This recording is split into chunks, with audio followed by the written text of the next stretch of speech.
Now, how to apply this formula? See, I'll make a diagram for denser to rarer, rare to denser refraction from a lens.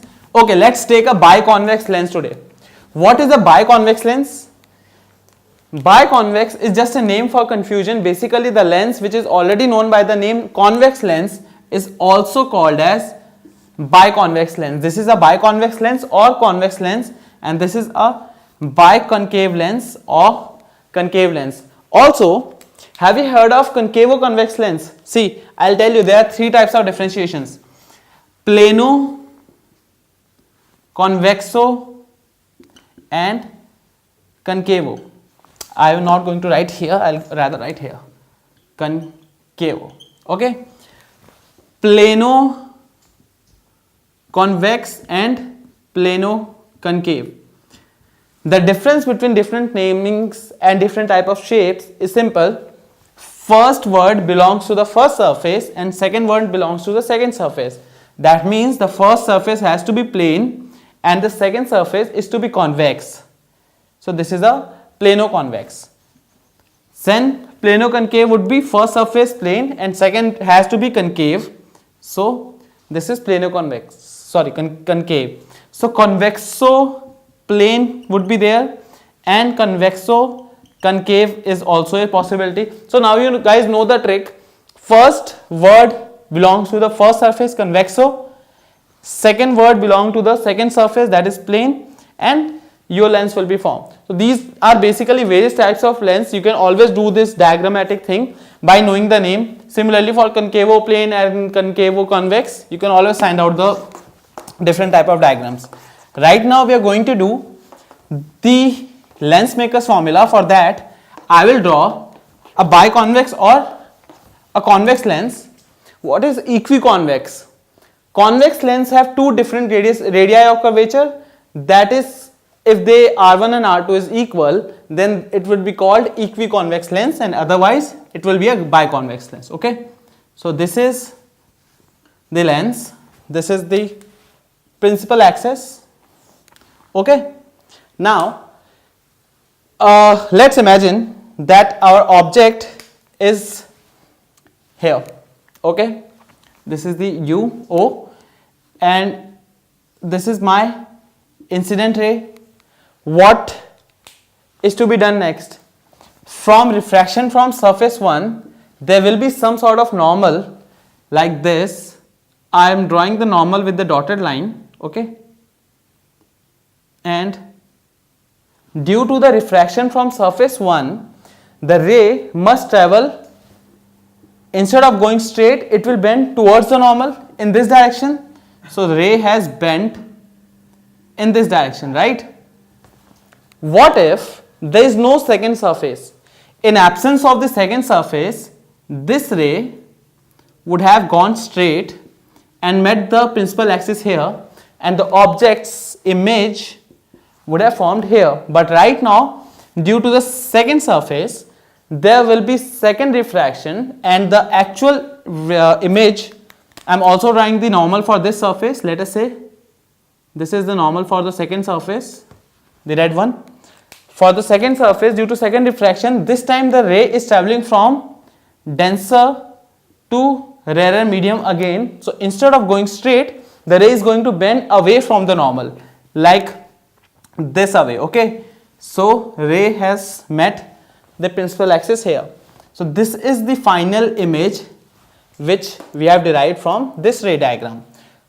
Do we also know that there are always two different set of rays which actually combine together to give us the final image? So which is the second ray here? It is along the principal axis. Okay, so where these two rays are meeting, you are actually getting the image formation. Now there are two surfaces, so how do you write this derivation? Hope this much space is okay for me. So start writing for refraction from surface 1, in bracket do mention that is which refraction is this, rarer to denser or denser to rarer. That is from rarer to denser medium. Which formula are you guys going to use? I am writing both the formulas here so that you can see what are the changes we are inculcating. Mu2 over V minus mu1 over U is equal to mu2 minus mu1 over R, And secondly, mu1 upon v minus mu2 upon u is equal to minus of mu2 minus mu1 over r, right? See the changes in this thing. For refraction from surface 1, that is rare to denser, I am going to use this formula, which is mu2 over v. Where is my v? Object distance is u from the central line of the lens. This is image distance, and this is the image distance for the image which was forming or formed due to the first surface, not the second. This is the final image though, but due to the first, this was the image which was to be formed. So in case I am taking the first surface only, I have to consider that image which was getting formed by the first surface. So mu2 upon, I will be taking v dash this time, because the image due to first surface is at this point, which is at this distance, minus mu1 upon u, right, is equal to mu2 minus mu1 over r1, because there is a possibility that both the surface has different radii of curvature, so that is why r1. Then for refraction from surface 2, that is denser to rarer, for this surface, this equation gets transformed into this, right? So I am writing mu1 upon v minus mu2 upon, what is the object distance? U. What is the object distance for the second surface? See, what is an object from which the ray is actually coming? For this surface, ray was coming from this point. That means, see the direction of ray, this is object, that is okay.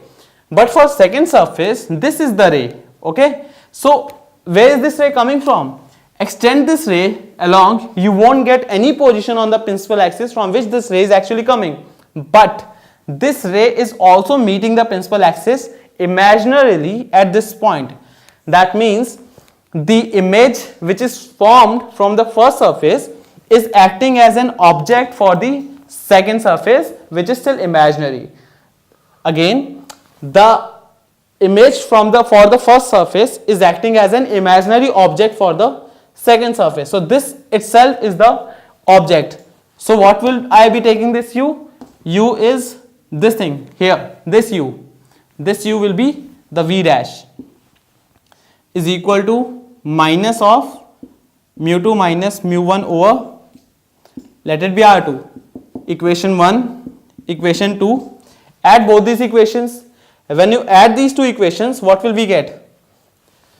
This part, I have to add these two equations. So this part and this part will cancel out. This being positive, this being negative in sign, this will cancel out. You are left with what?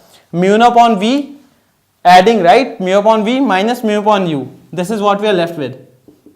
On adding, I am getting mu1 over v minus mu1 over u is equal to mu2 minus mu1 can be taken common out from both these right hand side, right? So I am taking mu2 minus mu1 common out, and I will be left with what? 1 upon r1 here minus 1 upon r2. This is what we got after adding. Take mu1 common, 1 upon v minus 1 upon u is equal to mu2 minus mu1, 1 upon r1 minus 1 upon r2, right? What else? I am bringing this mu1 down here. So I can remove the brackets also now. So this is the term which we are left with. What is this, by the way, from the lens formula? From the lens formula, this is equal to 1 upon f. So instead of this, guys, I don't want to rub this out right now. So take this whole thing. I am writing this whole thing here. This is 1 upon f, which is equal to mu2 minus mu upon mu1. This thing, I can also write it like this. Watch.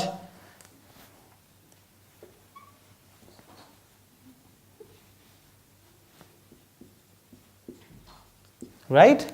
the denominator can be taken with both the terms. So this is basically 1. So you are left with mu2 minus mu1, mu2 upon mu1 minus 1, mu2 upon mu1 minus 1 into 1 upon r1 minus 1 upon r2.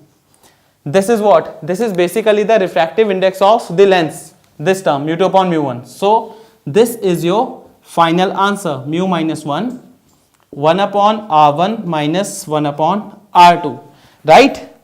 This is your final answer. I have just one question for you guys.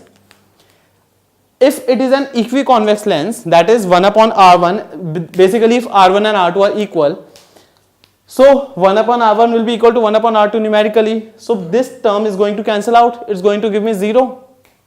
So what is the flaw in this question, like this formula? Is there something wrong? Well, it's not wrong. It's absolutely right. See, even if r1 and r2 are equal, this is now I can rub, right? You guys can actually pause the video right now. You can write it all and see this.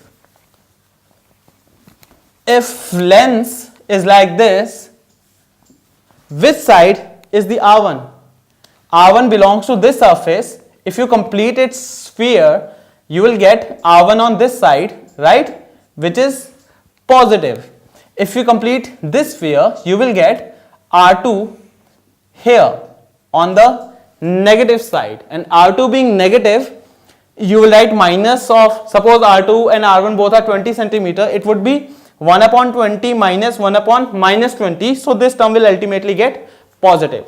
So this is the lens maker's formula.